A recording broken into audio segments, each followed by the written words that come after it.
Hi, I'm Larkin Swain. Welcome to Sanctuary, an ongoing conversation for seekers like me who want to dive deep into the meaning and power of the temple. These are expansive, transparent, and sometimes challenging conversations with thoughtful and wise people about the history, the symbols, the rituals, and the experiences that make up temple worship. I have a lot of questions. Maybe you do too. Welcome to the journey. Okay, James, welcome to Sanctuary. Thank you so much for coming, for taking the time. I'm genuinely really excited about this conversation.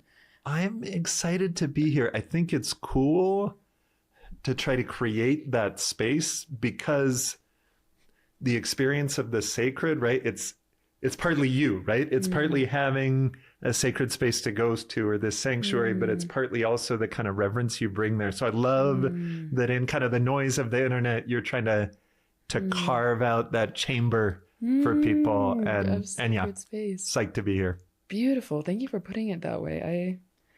That feels like exactly what we're trying to do.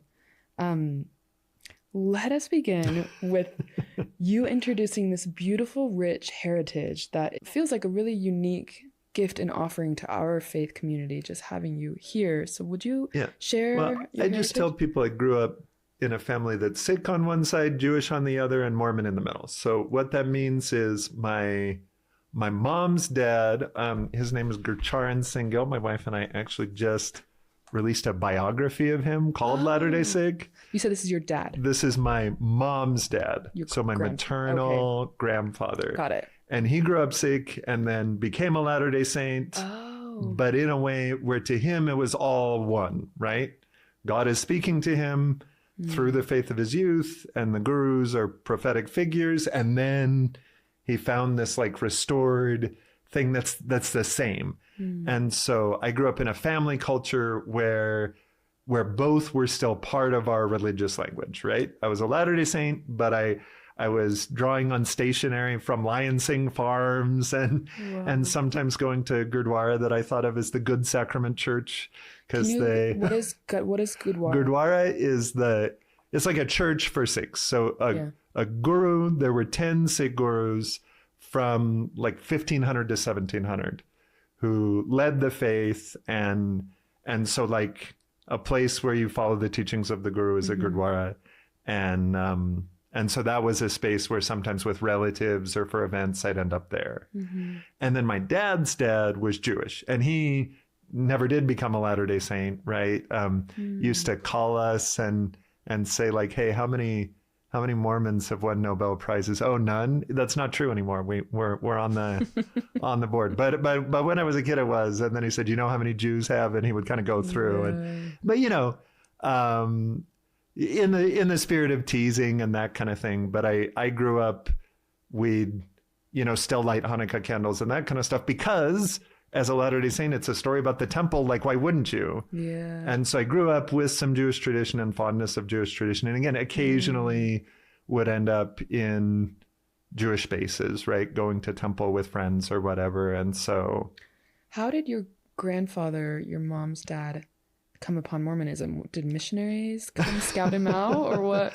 No. So this it's a whole story, which is why we did the book. Okay, but cool. But the first point is unusual. So his older sister had died. He was with her. It was hard. And then his baby brother, like a month later, passed away. He'd stay up nights to give him medicine, and then it just didn't work. And so when he came to the US, he was looking for kind of answers about them. The Sikh thought is, afterlife is not a big deal in Sikh thought in general. And when you think of it, there's these kind of images of we're all drops merging back into the sea. We become one with God. And he felt like they were there as them. And he's talking to different kinds of Christians. There was a Catholic priest on campus he liked a lot. And then there were some like Pentecostal friends. He'd go to things with them. And as he's asking, what happens to my siblings who were never Christian, never baptized, that kind of thing. In 1950s America, right? Lots of people don't have good answers to this. And finally, this Pentecostal woman is like, go talk to the Mormons, right? They have a theology about this. Go talk to them. And he went to a stake conference where the theme was plan of salvation. And it just Wow. sort of immediately spoke to him. Wow. And then he actually went up, he'd heard about Joseph Smith. He went up to this kid who's like 12 or 13 and was like, hey, do you have a message from God for me? I just feel like maybe, right, you're this young, I just heard this story. Do you have a message from God for me? And this kid is just like, well, my parents are stake missionaries, so maybe that's it. And so he Wow. became very close to them. And that's, Wow. you know, after, you know, a long process and like reading Jesus the Christ to figure out who this Jesus guy was, Wow. he did decide to get baptized and made a life in this faith. But still holding to his Sikh tradition, and both felt equally alive. for Yeah, him? I mean, I don't know about equally. He's Okay. every week going to Okay. Latter-day Saint church, right? Okay. In interfaith spaces, you do kind of have to pick like, where do you belong? Yeah. What's home? Yeah. But yeah, always had a lot of affection for the faith that he had come from. Yeah. And yeah, in my family, we told both sets of stories as sacred stories, even if there's one church we're going to every week, right? Got it. But the Jewish and the Sikh tradition still Still was feel, I true. mean, to me, that's like, those are my grandparents, right? Yeah, like totally. the church is my parent, right? This is my home. This is where I grew up. But the others are spiritual languages that matter to me. Yeah. It's a spiritual heritage that matters to me. And to me, I see a friend of mine, we were talking about kind of, you know, the questions that can shake your faith. And he's like, I don't know how to distinguish my beliefs about like the early history of the restoration from my belief in God. And like, how has that been for you? And I said, you know, that's interesting. I've seen God in so many different people's lives that they are two questions for me. And I feel like that makes it safer. Like when you look and you learn to see God everywhere, it gets easier to come to the questions you're not sure about from a place of kind of broader security. And so, yeah, I feel lucky to have grown up with three religions, but one was mine, right? Like I belong to this community. One way I talk about it is like, I'm not Jewish, but I try to carry Jewish memory, right? I'm not Sikh, but I hope there's some Sikh spirit in me. Yeah. And so, yeah.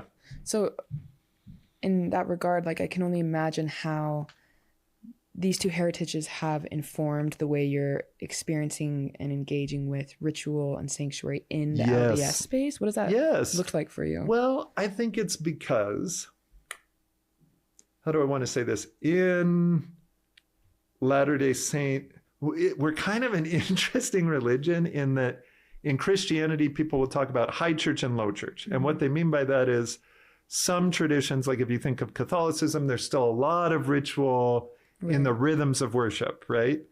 And then, you know, you think about some Protestant churches, like a Baptist church or something, tried to overtly move away from a lot of that ritual, and there's still the devotion and you live your faith, but you don't have a ritual to it. You just talk about faith when you get together. Right. Our Sunday church is pretty low church. The temple is crazy high church. Yeah. And we don't have a lot of in between. When you go to other traditions, there's kind of this range, right? So a long time before I ever went to the temple as a Latter-day Saint, I was going to Gurdwara, where you do, right? A lot of it's like music and hymns and that kind of thing. But when you go in, you cover your hair, you take off your shoes before you go into the Gurdwara.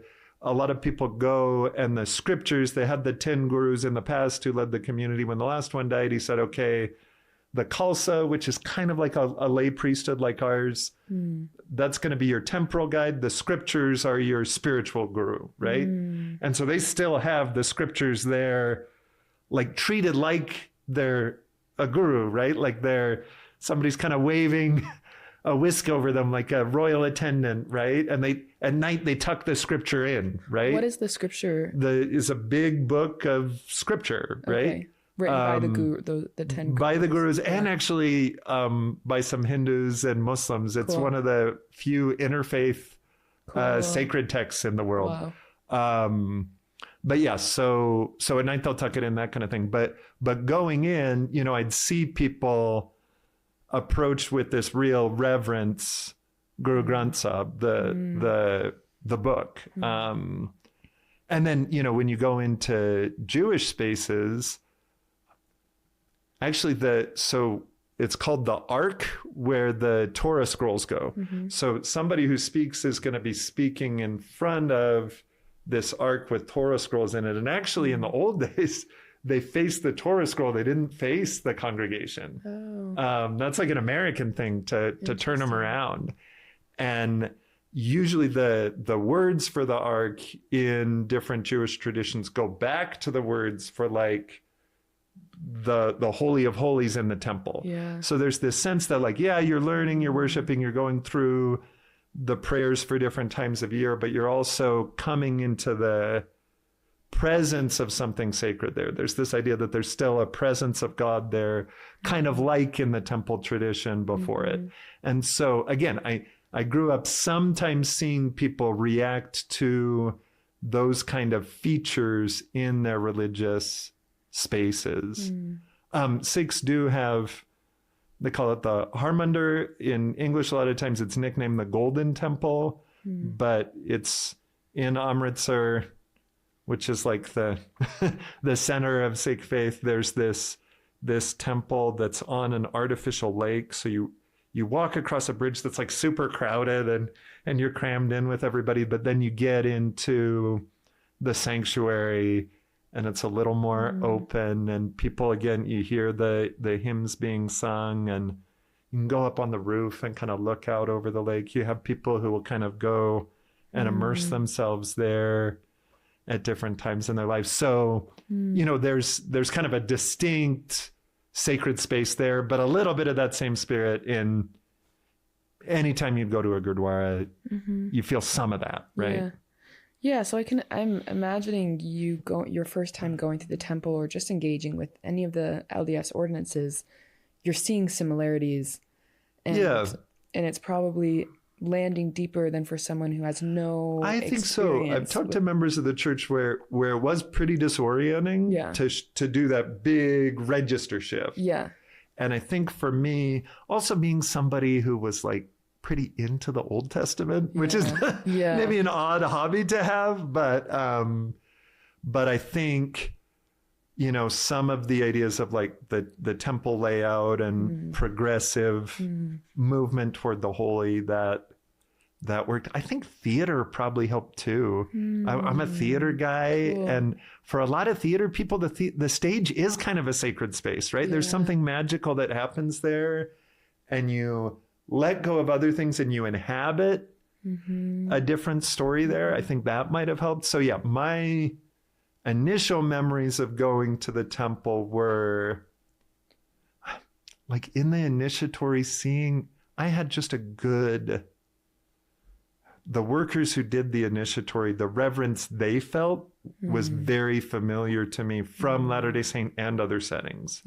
And that helped it mean a lot to me. And I understood, like, I'm going through this thing and I'm learning a new story, right? I'm in a new script, but I can kind of ride this. And what I'm seeing is these cues that people are feeling that presence there. And so then it was easier for me to feel presence and feel this kind of journey where, you know, getting to Celestial Room and being with my uncle had come out to be there as my escort. And I don't know, being able to have that entering the presence of God and also being presence of people I loved was just a really beautiful thing for me, maybe partly because I'd spent time on that spectrum before. So my next question, what recommendations would you have for, I mean, I think there's a lot of people in our community who just haven't encountered a lot of the high church. And for me, it was jolting. The endowment experience was quite jolting. And I just didn't feel, even though I went to temple prep, I read the books and listened to the talks. The ritualistic aspect was there's such a stark difference. It was jolting. I think a lot of people are nervous before they go have interfaith stuff, like, oh, what if I do the wrong thing, whatever. If you have a friend, that's helpful. The first time I went to Catholic Mass, it was with a friend of mine. right? I don't have a Yeah. Catholic, Yeah. I guess I do way back have a Catholic family connection, but that wasn't like part of how I grew up. Yeah. But it was nice to go with a friend and be like, oh, okay, right? I can kind of get this So go experience. standing up, sitting down. I think if you go somewhere else and can see some of that and maybe read a little bit about it too, right? Yeah. So you have an understanding of, okay, this is where that's coming from. That can help give you that in-between space as a stepping stone toward the, again, very high church, very ritual temple experience. Yeah. I should probably publish some little stuff about how to do temple prep, because I think there's a lot more we could do. Yeah. I think we've tried to do the thing we often do in church curriculum. That's like, how do we do a broad, so you get like symbols are a thing, right? And that's helpful, but maybe not quite all the way there. Yeah. I've done temple prep with a couple of people, just custom.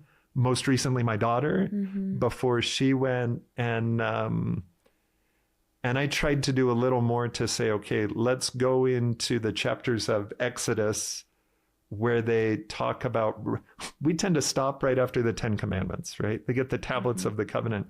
You miss that story is about going into the presence of God. Here's Moses on the mountain. So it's a very temple type experience. And then he gets instructions on how to build the tabernacle. In the King James Bible, they're pretty hard to get through. Like the language, it was a big committee. I think the subcommittee who did that was just not as good. But there's some other translations where if you can spend time and see those descriptions of how, okay, here's sacred clothes we're going to put on. And that meant something to us. And here's, again, this progression of courts that moves toward the light and all these symbols of God's presence. Right. And we're going into God's presence. I think that can help. I did with my daughter. It was really funny that I kept trying to like explain these ideas that mean so much to me. And I'd gear up and I'd say like, okay, yeah, we're gonna, like, you're trying to change your mentality. And so we're changing clothes and we're covering our head and that kind of thing. And she went like, oh yeah, like going to the Gurdwara. And I said, oh yeah. Yes, exactly like going to the Gurdwara. And then she's not a theater person the way I was. And so I'm like, okay, you're also going to be like inside a story, and it's this sacred story, but it's also you. So at once it's both, and you don't have to follow it all, just be in it. And she went like, oh, like Passover. Because at Passover, you always say, I was a slave in Egypt. Right? And the Lord delivered me out. And so you're telling this ancient story that every generation we live again and we claim as if it were ours.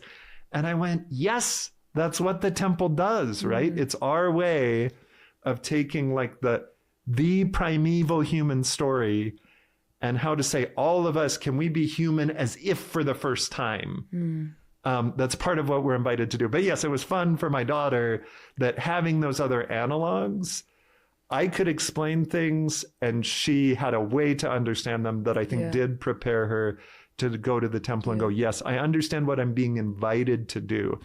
I will say too, maybe the other big thing is we don't think enough about the role of the religious imagination, how much your heart and mind contribute to something, right? Baptism means more if you've sung the primary songs, right, that help you imagine your way into it, and you've thought about it and people have told you about it, so that then you're not just going into water and a thing is happening, right? But you've got a whole framework for how you enter that imaginative world. I use the word imaginationscape a lot. You're standing in a different place because of all the associations you bring. I think if you go to the temple not expecting it to be a complete experience that you are a passive consumer of, but something that you're going to get to spend a lot of time over your life creating, right? This is it's an experience that's supposed to evoke something in you. So if you expect that this is theater of the mind, right? Where the temple will offer you something and you're going to imagine out around it and bring associations to it. it is really special that in our tradition we have a space that invites us to do that, that says, take away everything else on the outside, take away your everyday and bring only, right, these things that you want to bring to it. But it is well, I'm thinking about a thing you create, co-create. Yeah, I'm thinking about acting. I mean, you said you did theater. I've not done acting myself, but I grew up in a theater family too. I have a brother who lives in New York. He's been on Broadway. I watched plays all my life, and two of my brothers are incredible actors. And there's a big difference when someone is given a script and they just move through the motions and they don't fully believe in the story and embody the story, versus my brothers have this gift of just like disappearing into the role and becoming the story, and their deep belief and embodiment of the story impacted me and transformed me. Yes. And I think that's what's happening in this ritual drama space. If we can actually like become part of the story, it changes you. Like a good movie with amazing acting changes you, because you start to actually see yourself in the characters, and it starts to mean something more to you. Yeah. And I love the drama comparison in that, like a reading a play for the first time. We don't read play scripts a lot, right? And maybe that's not a bad thing to try, is to take a play and read it, and then read it again, or then watch it, right? And see live, how does it make a difference? And I don't know if everybody knows that the roots of the Latter-day Saint endowment are as theater, right? It's drama that later we use this film or other visual technology to represent those things. But it initially was drama, right? Where people take on the roles, and that's part of what you see. And theater works because of what we bring to it, not just because of what's there on the page. What's there on the page is one of the three key ingredients. What your brother is doing is the other part, right? He's making himself vulnerable to the story, which is difficult to let yourself, right, feel sad when this character on the page is sad, or to be worried about what's going to happen next, even when you know what's going to happen next, right? But to let yourself enter that moment. The other part, though, one of my theater teachers, Ed Vaughn, told me that you shouldn't imagine theater as just the thing that happens on the stage. Real theater, the magic of theater, is what happens when the story on the stage is drawing memories out of the audience and experience out of the audience. And if you imagine what's happening in you mixing with what's happening in them in the air, that's theater. So in the same way, right? How do we let the three ingredients of this text that's been passed on and refined through generations interact with the physical temple space and what the temple's providing, and then what's coming out of you? That's the endowment. Well, this feels relevant to the religious experience as a whole. Like, I love what you're saying about making yourself, being willing to be vulnerable to the experience, to the story, so that it can penetrate more deeply. And I think this is kind of the wrestle we're in, because it's one thing to move through the motions and read the stories and believe in Christ, but it's another thing to let his story and his love truly penetrate and transform you. And how do we remain in that space of vulnerability? Here's a place to practice. What's the highest church part of weekly worship? What do you think? The sacrament, right? Yeah.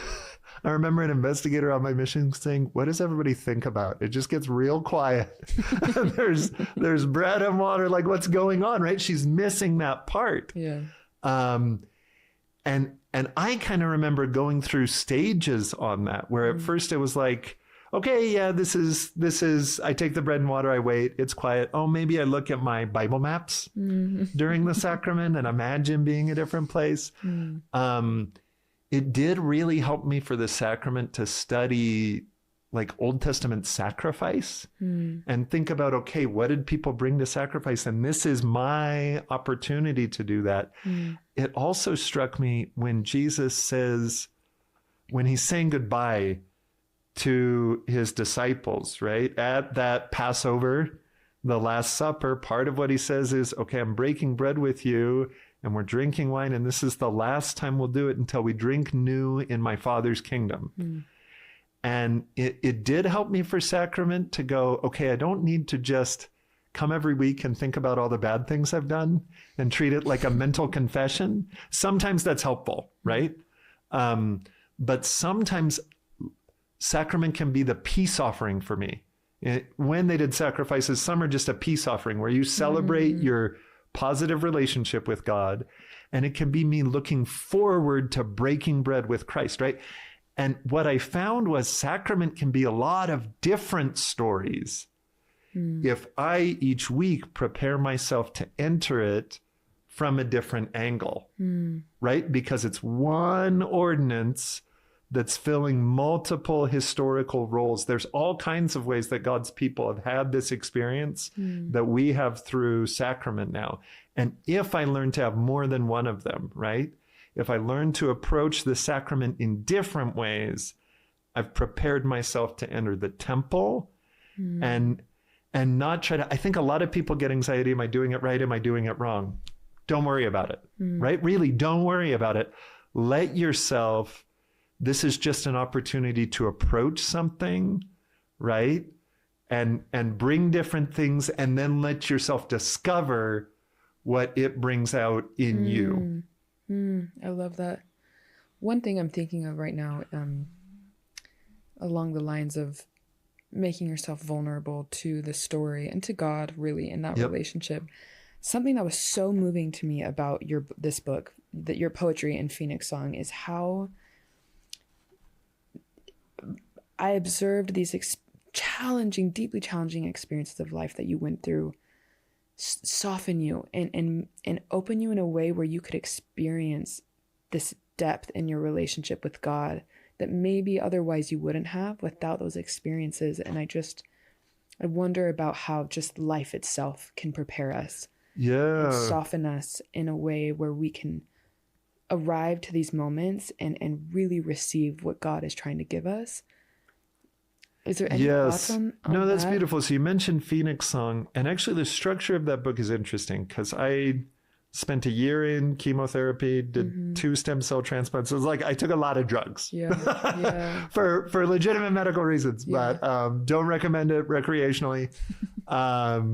It was pretty intense. Yeah. And so there's a section of poems there that were written during chemotherapy where I'm thinking about what does it mean to just suffer a lot? What does it mean to like maybe die? Because of course I didn't know. And then I've got another section later that's kind of reflecting back on that, but interwoven with my experience there, I've got sections that are on my ward, right? That are just nonfiction poems about my experience in community with other people and seeing the things they're going through. So I do think there's something to here. I am finding that I am vulnerable to the universe, right? And I'm reaching toward God in a different way, and God is reaching toward me in a different way when I just hurt a lot. And then there's different ways I find God when actually during sacrament, one of the things that I was doing at one point was, I guess it was sacrament meeting, not sacrament proper. Maybe it was sacrament proper. When I had a game of looking around. When you say sacrament proper, what? The like while the sacrament is being administered, right? Okay. The quiet time. I hadn't heard it. The quiet time. I spoken of like that. There's the whole sacrament meeting, then there's the administration of the sacrament. Right. I think it was during that time when for a while I had this game of I was just looking for dads with kids on their laps. Because the time of my life that was just helpful to me. I was seeing something there. And so I've got a poem in there about like, what am I seeing with this dad who actually in that case had an adopted son. I really respected this guy. He was working in Mongolia, like commuting to Mongolia and spending 3 weeks there at a chemical plant, 1 week at home with his family, right? And trying to do his best to take care of his family, where like economically this was just like what he had. And then he and his wife talked because he ended up coming back with a kid from an orphanage there who had some physical disability. And he's like, he just needs a home, right? And so I'm watching them and just feeling stuff in that moment. And so yeah, Phoenix Song is all of that layered with the kind of like, what are ongoing virtues or what's in our history and how do I find God there? But yeah, I think that book is a lot about how do we approach God? How do we see God's presence? And there's something, there is a weight to walking toward that. There's a promise to walking toward that. And I think that journey, and I've got some pieces to share. I know there's a poem that you'd liked, you mentioned to me in there, that are about that movement toward God, which to me is a defining experience. Yeah. The ritual is not there to be ritual. Yeah. The ritual is there to help you see the movement and feel the movement toward God. And that journey towards God's presence is significant. So, shall we? Should I read? I would love if you did. I didn't think of this poem that you had as specifically when I was thinking about temple poems I didn't think of this one, but it totally is, right? It's called The Invitation. When God calls me to his tent, I walk out across the desert to accept the invitation. And yes, the wind stings against my city soft face. And no, I've never grown used to the smell of his sheep. But when God calls, there's nothing like that music. So I leave behind my world. I shed my shoes. I cover my head without a second thought. And though I am a vegetarian, when I smell the fatted calf, I eat. So what struck you about that? Tears. So right now, I'm teary-eyed actually. Right now what I'm feeling as we're talking is just my own personal experience with oscillating between, depth of worship and apathy, and, reaching to understand how to remain in a space of vulnerability to where I can actually experience something with God and be transformed by God's message and encounter truth and be touched by it, and feeling in this space that the apathy is so painful because it feels so inaccessible. And I have found that when God calls me to his tent, what that often looks like is confronting the parts of myself that feel most painful and stepping into a more honest space, honesty with myself, honesty with God. And that to me is the journey towards God. It's moving into this ever deepening space of honesty and willingness to embrace what he's handing me in this moment, in all of the suffering, in all of the apathy or the joy, whatever it is, but to actually face it and face him and let the experience work in me and move me into a greater depth within myself. And that's what I see in these ordinances a lot, is this journey towards God, is this moving into the discomfort often, which, you speak of this, the winds that sting your city soft face. The city soft face to me is like, the ways in which I've kept myself comfortable and avoided leaning into the pain, even though I know it is in that space that I can truly encounter God. It was interesting to me when you're talking about apathy. I think there's a certain kind of apathy that arises out of deep need. So here's what happens. We're like treading water a lot in our lives, and we don't want to deal with that, right? And when you're treading water, it's really scary to get a sign of hope or something you could hold on to, because what if it doesn't? What if you slip off that root in the water that you're trying to grab onto or whatever, right? And so I think we have a protective apathy, right? Yeah. When you're struggling, you almost can't afford to get too invested in any given hope. Or you are making yourself vulnerable when you do. Yeah. So then there's this question of like, how do you prepare yourself? How do you recognize that apathy or that callousness as spiritually significant, right? This is not separate from the journey. This is a part of that journey because it's a symptom of that deeper need. But then go back to the need and then embrace that wrestle. Some of the ancient stories we have of encountering God or the wrestle, one of the first temples that shows up, some people say Eden is a temple because it's God's presence in this. So you've got that. But the first time you have that sort of house of God is when Jacob is running away from home and his brother wants to kill him. And he falls asleep on a stone and has this dream of moving towards God's presence. And then he says, this is Bethel, the house of God. He pours oil on it, consecrates it, right? This is a sacred place. Right. And of all you give me, I'll give a tenth back, right? Tithing shows up there in an interesting way because there's this covenantal relationship with God that comes out of this encounter in a time of fear and darkness. He crosses that spot again, right? When he comes back, he's got his family, has his brother. Is his brother still going to kill him? And he wrestles with God or an angel, right? In layers of story. But Jacob wrestling is this image that's always been compelling to me. I'm actually going to go to the bottom of my book pile to read a poem by Jonathan Penny for you. And this starts, the first is the name of God, the YHWH, Prologue to the Temple by Jonathan Penny. I am, and I am is that when God appears to Moses before the burning bush, I am that I am. I am, but not obsequious. Okay, sorry. In the poem, I think the I am is also I, though. So there's a play where for Jonathan, where I am approaching an I am. I am this approaching I am. So we're encounter with God, relational encounter with God. Obsequious before we get into this. Obsequious is being a suck up. Okay. Right? Trying to ingratiate yourself to someone more powerful than you. So the speaker's approaching God here. I am, but not obsequious.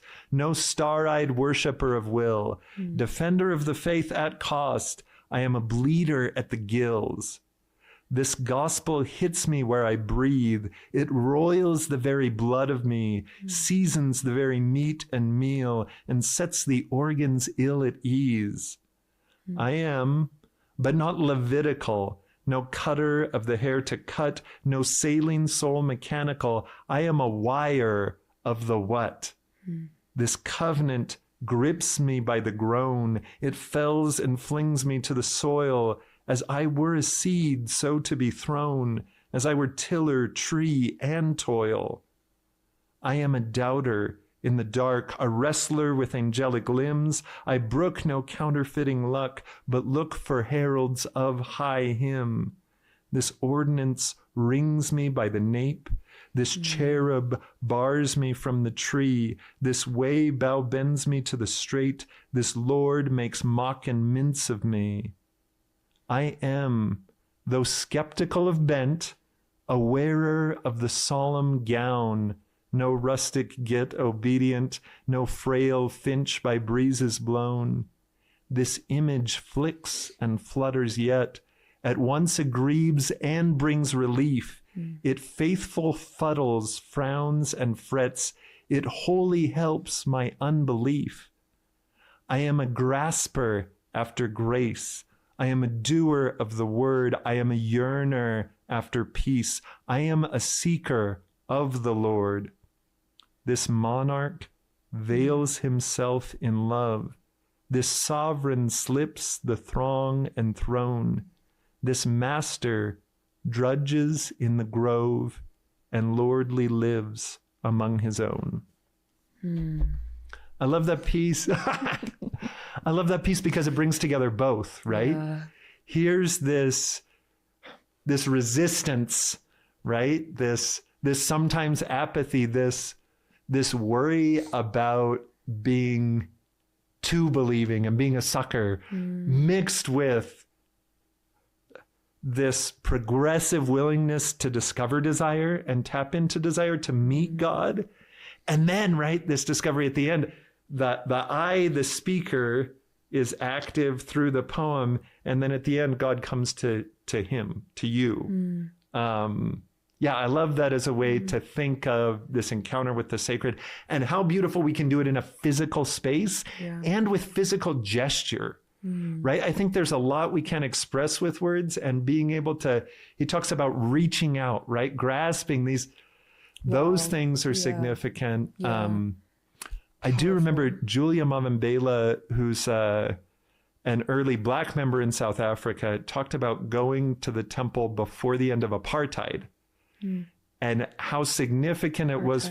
Apartheid is, in South Africa, you had laws that separated racial groups. Okay. And so apartheid was the era when officially white people were on the top of the social hierarchy, and there were all kinds of restrictions on mixed race, Asian, and then African people at sort of the bottom of the whole social hierarchy. And so she grew up in a world where, like, you have to, like, show your past to get out of the Black neighborhood, the township. Wow. But then when she was going into the temple, right? And here's a space where we're journeying to a unity and we're touching each other in a way that you wouldn't socially in the racist society of the time. Wow. She just thought, this is an important meeting space. This is teaching us something about what it means to be holy, what it means to come together as God's people in a different way than just maybe sitting on the same pew at a conference, right? Yeah. That there's an intimacy to that temple worship that was moving to her. And I think you see that in this. Yeah. Wow. I love that. The imagery and the wrestle that we're all invited into as well. Yep. And I'm going to share another poem because sometimes that wrestle is dramatic and sometimes it's really subtle. So this is Darlene Young, who's one of my favorite Latter-day Saint, maybe my favorite. She's my wife's favorite Latter-day Saint poet, and I'm married to her. Nice. But she says, I'm number two. I'm number two. Darlene, she is not afraid to tell me Darlene comes first. This is called In the Locker Room at the Temple. First, in goes the coat and her oldest's failure to get a job. With the black shoes go her husband's sarcasm this morning. With her scarf goes her own. The blouse carries the lesson she hasn't prepared, the dirty bathroom tile and the dying tree in the backyard. Her teenager's refusal to get up, and all of those tardies hang from her skirt like tassels, insidious, gathered in the folds of her half slip with tentacles like clammy dryer lint. All the ways she is a terrible mother. Her white stockings, hope that there is another page, another day, a horizon somewhere, stay on her calves, enduring. She stands a moment, shivering. Then, silky slip washing down her like good enough. Dress of standing straight and facing forward, slippers of small things, little graces, daily manna that can't be hoarded, but can be found unlooked for just in time. She takes up her packet of God's daughter and steps out into the light. So I love that because it shows too the way that the temple is, I mean, we've talked about a spectrum between low church and high church, right? But if the temple is a time to approach God's presence, right? And let God meet us. It's not just like when the ordinance begins, right? The opening credits aren't there. They're in the way that we come. And there you see it in the locker room that she's entering that imagination scape, right? She's setting aside other things. She's bringing some things closer to her heart. And the physicality of the temple, the physicality of changing clothes is a sacred site where she can do that mental, spiritual, emotional work. And so, she's not a passive consumer of the temple. She's an active creator, and it starts early. But she lets the temple work on her in different ways. okay, one more poem. Yeah. One more poem. So good. Because I feel kind of lucky to have grown up 8 hours from the nearest temple. So temple trips were like a long drive. Right. Usually with the ward, right? Yeah. That we went on youth temple trips together. My favorite one, I ended up in the car with all the beehives and their leaders, and they told pregnancy stories. And like, as a 16-year-old kid or whatever, right? This was not an experience I would have had otherwise, right? But it was a cool way to go to the temple. In my work with the church history department, I'm on a team that deals with church history around the world. And maybe the longest temple trip I know is from these members who had lived in Manaus in Brazil, that's way out in the Amazon. And they did like a week-long journey. Wow. Manaus is where two different rivers come together. And for a while, the sandy one and the bluer one, you can still see the two rivers even after they're joined. And they get on a boat and go upriver, kind of toward the source, then a bus. And anyway, long way. They used to go to Sao Paulo. Now there's a temple in Manaus. But I've got a collection called Song of Names, a Mormon mosaic. It's how do we see God in all these different stories of saints in different times and places just doing things. And I've got a piece that's about the beginning of a temple trip, right? And if you're making this long journey to the temple, how do we imagine that? And I feel like poetic language, to me, is kind of a way to do it. Poetic language is temple-like in that it's language that's trying to slow us down, that's unfamiliar, sometimes a little jarring. You don't always know what's going on in a poem. In the first poem I read, stopped and defined one word, and we could probably do that with 15 in that one, right? Yeah. But it's not about understanding everything. It's about feeling a different texture and letting a different rhythm work on you. Yeah. The way that like a Jewish liturgical calendar does. Here's over the year, there's a rhythm of the year of sacred time, right? The way that a Gurdwara space tries to work on you. So here's a triolet for the caravan from Manaus, where I'm trying to capture in words this idea of shifting rhythm as you get on the boat to go to the temple. This is yours. This is mine. Yeah. The path to God has at least one beginning, where dark and sandy waters meet.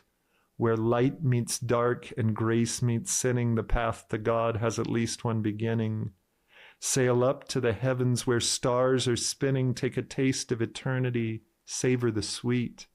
The path to God has at least one beginning, where dark and sandy waters meet. I don't know that there's any tradition of seeing that river as holy, but it becomes holy to people who treat it as the first step in this path to God, right? And maybe that's one thing temple worship can do for us. If we have this sanctuary, this sacred space, and we let it bleed out into life, right? And let it be part of this approach and path, other places can become sanctified. Other times can become sanctified. We tell a story in Latter-day Saint where when my mom was growing up, there were other breakfast foods they normally ate, but after Provo Temple was dedicated, her parents would go to Provo Temple, and on those days they got to eat cereal, right? And cereal has just this little bit of a sacred taste to her, right? Because of that association. And so I think, yeah, if we treat temple as just an end, a discrete experience that's supposed to create its own meaning in a little pocket of our lives, we're going to miss out. If we try to partition ourselves and say, I'm only going to take the best of me to the temple, only the most righteous, and sometimes by righteous, we just mean conventional. I'm only going to take the parts of me that other people would see this way. And that's, the temple is how I represent that part of my identity. That's not a bad thing, but you're missing out relative to, can you take everything to the temple, right? Can you take the apathy with you? Can you take these other things? And can you, in the physical gestures and the movement through, Can you bring all that and work on all that and do it in a way where it does start to bleed over Wow. into other things? And your world is a spectrum of the profane and the holy. I do have another story. It's called Tales of Tian Kum Sing Rosenberg, if anybody wants to look it up, where I mix together Jewish sacred, as if my culture were its own culture, right? These are our folk tales. But one of the things that it says there, it talks about the destroyed temple in Jerusalem and how there's only one wall left. And then the speaker goes, well, if there's one wall left, then I guess the whole world is holy. Because we're all now inside that temple's walls. Wow. And I think that's an invitation. Yeah. Right? Yeah. If we take the temple as that invitation to develop eyes to see the holiness everywhere, that's the spirit of endowment. That's that power that we want to receive there, but take with us. And the early saints did, right? They felt like the point of the temple was to be able to take it on a mission across an ocean. Wow. Some of the first women who talked about endowment, they said going on the pioneer trail, it was just so much easier knowing that power was in them now, right? The temple was gone. Right. They left it, they lost it. And yet it wasn't, right? Because they still had it within them.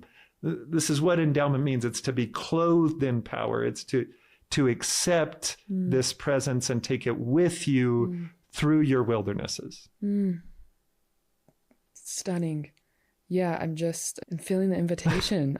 When we include more and more all aspects of ourself in our life and let the temple bleed out into it, then every moment can be the journey back to God. Yeah, you're always on the temple trip. Yep. Life becomes the temple trip Yes. and the journey back to God. And I think that's the intention. That's what it's designed to do. Yep. So good. Thank you, James, so much. Thank you. I feel endowed with light and goodness and inspiration. So thank you so much for taking the time. It's been a pleasure. Yeah, this was beautiful. Thank you. Thank you.